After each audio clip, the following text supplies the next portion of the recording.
Hey there, fellow book lovers. Welcome back to Faryabi Studio, the place where we dive into the world of classic literature and uncover the timeless wisdom hidden in its pages. If you're new here, don't forget to hit that subscribe button and join our community of avid readers. Today, we're exploring one of the most profound novels ever written, Fyodor Dostoevsky's The Idiot. Whether you've heard of it but never picked it up, or you're simply curious about why it's such a big deal, stick around because I'm giving you 10 compelling reasons to add The Idiot to your reading list.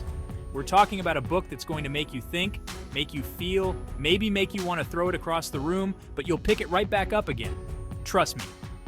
This is Dostoevsky we're talking about, guys. He's not here to make things easy on you, but he is here to make you feel intensely alive. Trust me, this is one literary journey you don't want to miss. Okay, let's talk characters. Dostoevsky's characters are unlike any other. They're not just names on a page, they're living, breathing humans, full of flaws and contradictions. And in The Idiot, we meet one of literature's most unforgettable creations, Prince Myshkin.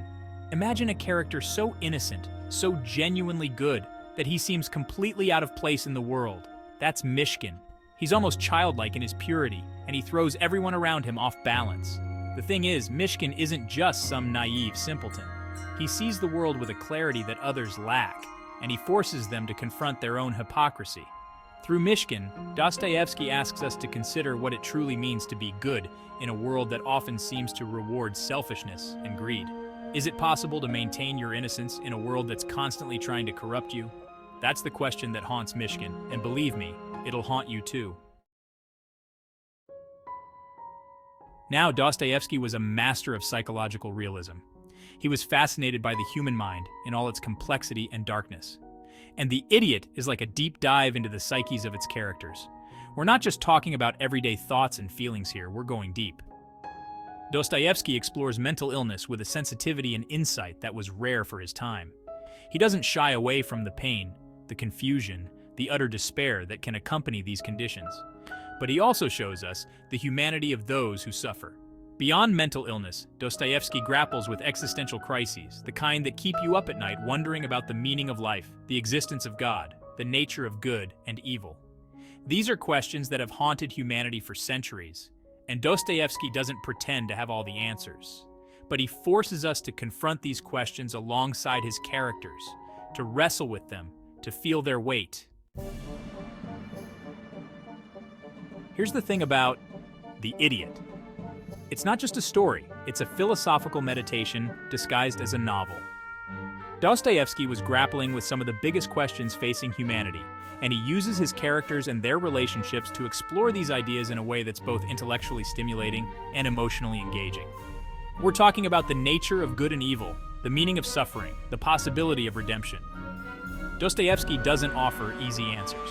In fact, he often seems to delight in complicating these issues even further. He wants to make you think, to challenge your assumptions, to question everything you thought you knew about the world and your place in it.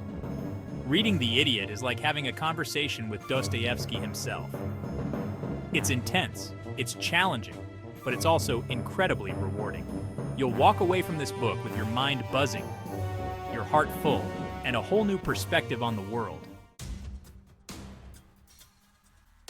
Okay, let's talk about the world of The Idiot. It's 19th century Russia, a time of immense social and political upheaval.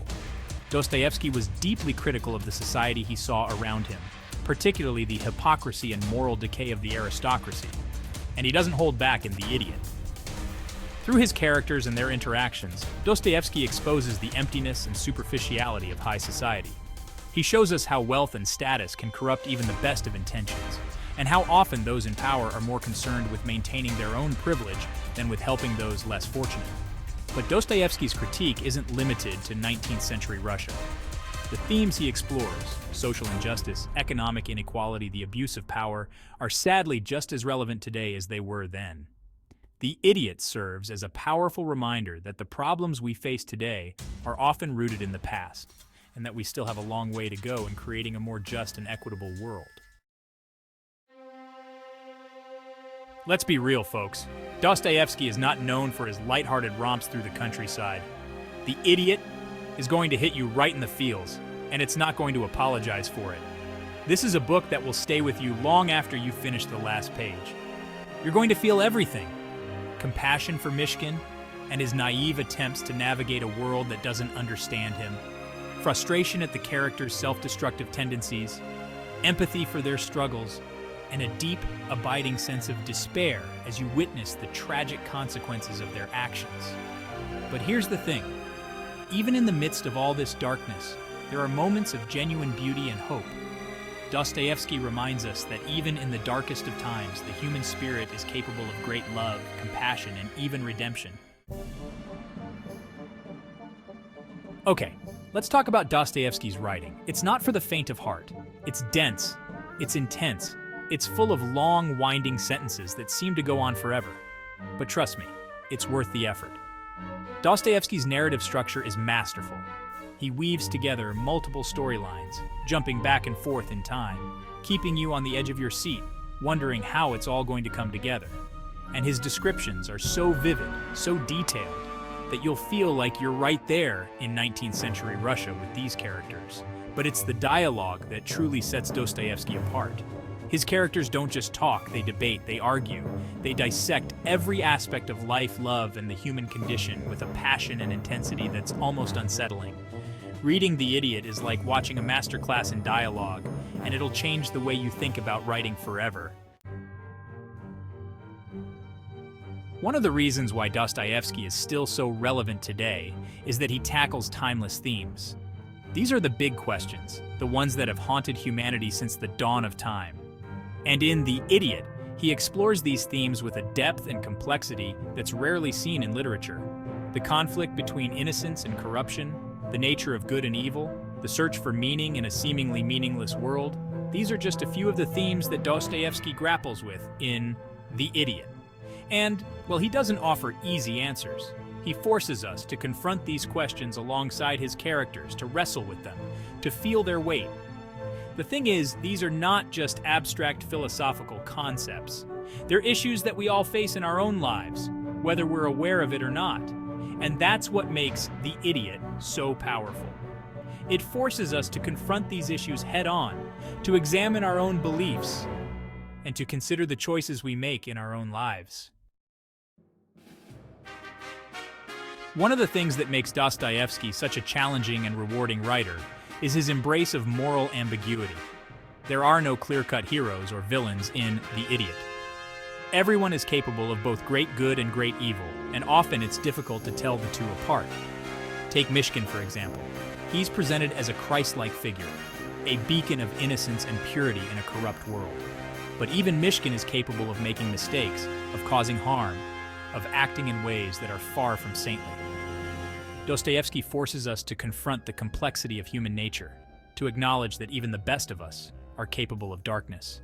And he challenges us to look beyond easy judgments and to see the humanity in even the most flawed of characters. The Idiot isn't just a great novel, it's also a fascinating window into 19th century Russia.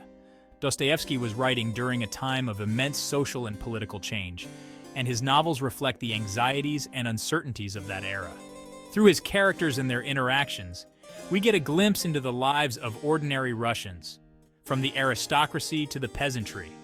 We see the stark contrast between rich and poor, the rigid social hierarchies, and the growing sense of unrest that would eventually lead to revolution. But The Idiot also offers a glimpse into the intellectual and philosophical currents of the time. Dostoevsky was engaged in a dialogue with the great thinkers of his day, from Nietzsche to Tolstoy, and his novels reflect the influence of these thinkers.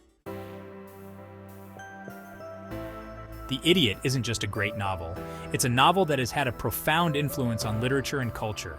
It's a book that has inspired countless writers, philosophers, and artists, and its themes continue to resonate with readers today.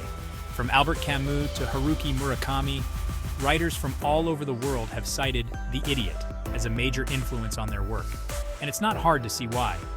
Dostoevsky's exploration of the human condition, his willingness to grapple with the big questions, and his masterful use of language have set a high bar for writers ever since. But The Idiot hasn't just influenced literature.